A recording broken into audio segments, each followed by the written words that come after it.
Hi everyone, in front of me I've got POCO C71 and let me share with you how to block a number on this device.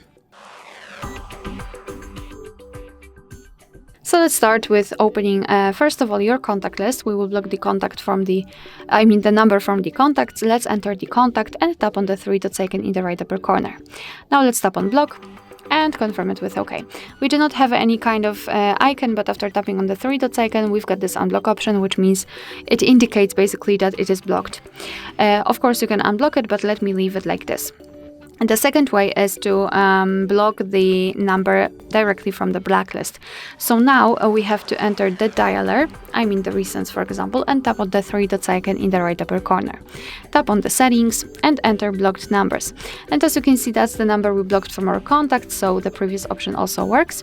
Here we can tap on add a number and enter the number manually, so you can, for example, paste it here.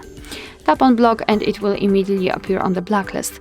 Here we've got also this option unknown. You can turn it on and off just by tapping on the switcher, and basically your device will block the calls from all unidentified callers. If you'd like to unblock the number, just tap on this X button right next to it and tap on unblock. Alright, so that will be all. Thank you so much for watching. Please hit the subscribe button and leave the thumbs up.